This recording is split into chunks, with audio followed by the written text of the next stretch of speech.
I think it's admirable that the Arizona Diamondbacks have accumulated a bunch of quality ball players, despite the fact that they are staring up at this is like a very steep mountain to try to climb and sneak in and sneak around some of these Goliaths in their division. But man, I think they've done a really nice job.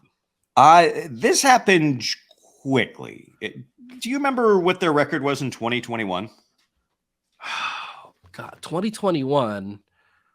Oh, they were bad, weren't they? Like 95 losses. They were 52 and 110. Damn, it was that bad. 100 and like we're talking. That's when we came of age on the internet as far as baseball fans. Like, remember those Astros teams and how fascinating they were? They were just so bad. They're getting 0 local TV rating, like literal 0.0. Yes. Yeah. That's where the Arizona Diamondbacks were a couple years ago. Which is crazy because in 19, I feel like they flirted with like competence for most of the year.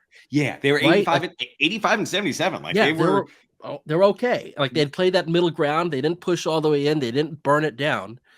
And they hung around and hung around and hung around. I remember them coming out east late in the season and thinking, oh my gosh, they're still in like arm's reach of this thing. Like they were a little out of it, but like not, like it was starting to kind of come apart, but it wasn't all the way there yet. And you could still see it turning around. I remember thinking, that's pretty darned impressive to get here like this.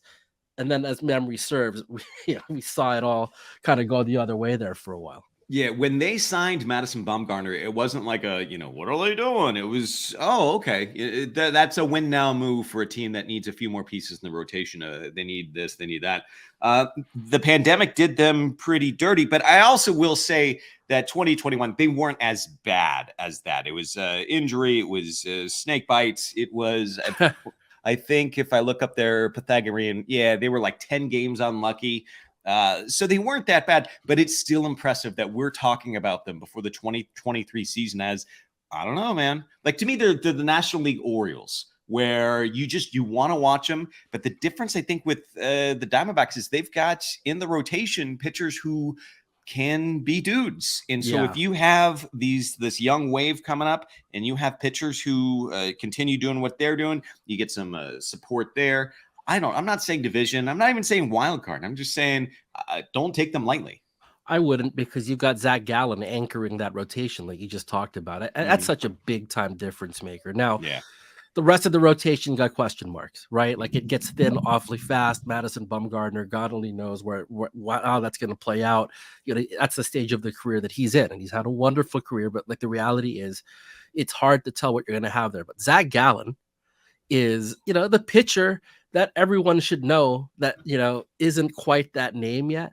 But if you watch this guy, you look at the results, you watch his growth, his maturity, great competitor, great pitcher. And man, like you can dream on a team if you've got somebody holding a rotation together. And in my book, Zach Gallen is that guy. Like he is that good.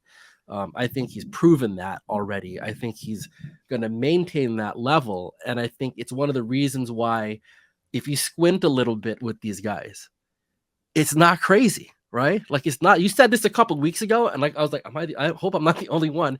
And you're just like, yeah, Arizona's. I think you even use that comp, the Baltimore Orioles of the National League. Yeah, it's pretty good comp. I mean, obviously, I think they're better than the Baltimore Orioles, right? Because again, we just talked about Gallen. That's the biggest difference, is that you've got a legitimate, and I think he's an ace in the sport, or right there. So. There's a lot of good things to like. I think, adding Gurriel from Toronto, like that was a good move. Bolstered their lineup. Like, there's a lot of interesting things here. I think Christian Walker, right? Like guy hits a bunch of bombs and it's almost like you don't even like think about it. And you look up and there it is again. Like he's got 30 bombs or whatever. Like, there's some pieces in this lineup, man. There are. And I think, totally an interesting team to keep your eye on, despite the fact they've got obviously a very, very difficult mountain to climb, but a lot of good ball players. Would you say that Zach Gallen has got that dog in him? I just want to make an excuse to point out that I'm recording this with two dogs on my lap. So Zach Gallen's got that dog in him. I've got two dogs on him. seamless. But no, I agree. The one thing, I was looking up a bunch of stats about the new rules for my day job, and I found out that Zach Gallen makes like twice as many pickoff throws to first as any other pitcher in baseball. Really? Like, that guy is a pickoff machine. And I'm not going to say like, oh, that's going to screw him up, ERA in the fives because his rhythm's off. No, that's not how that works. But it's just a reminder that we're heading into a season where there's going to be just so much chaos, because who knows? Maybe he just thrives on rhythm and routine. And now all of a sudden he's in his own head because he can't pick off runners like he used to.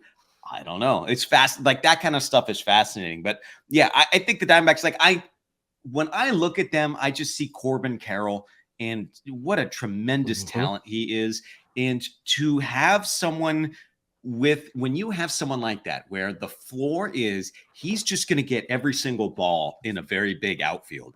That's his floor. Maybe he struggles offensively learning the National League. Maybe there's going to be an adjustment period, but in the interim, he's going to be one of those guys that does every little baseball thing well. And you're watching him going, wow, that guy, he's the fastest cat in baseball. Wow, that guy can really go out and get it. And then you realize, well, he also has MVP potential with his bat. So I'm fascinated by him. To me, he's the Adley of the National League, just to keep that Orioles comparison going. Like, I just want to watch him all the time. And that happened quick. I think the Diamondbacks were so bad, they got themselves a few high round picks. But there's a difference between getting those picks and all of a sudden you've got Corbin Carroll in the majors a couple of years later. So they're in good position, man. Dude, I mean, we've talked a little bit about rule changes already. And one of the things I'm fascinated by is seeing which of these players can really capitalize on some of these rules. And like, there are dudes on this roster where if they're allowed to run more, I think all of a sudden they change the dynamic of the game. And obviously Corbin Carroll is one of them, right? Like you can see this guy making something out of, the incentivizing of trying to take a base, right? And not even just stealing bags. I think like teams like the Diamondbacks, what they've got to do when, you look up and there are other teams that have like, more talent, is that you've got to do things like run the bases well, taking extra bases, that sort of thing. And you look at the age, the skill set of some of these players, not hard to see that happening on a nightly basis and them being a pain in the ass for clubs that aren't like paying attention, who aren't ready to go. So I think, there's a lot of reasons that this team is fascinating. I'm glad that we're talking about him a bit here, because like, it's really easy to look at this division and think, oh my God, it's a heavyweight fight between San Diego and LA. And you look, more or less it will be, but I think these dudes can make some things interesting. So that's fun to me.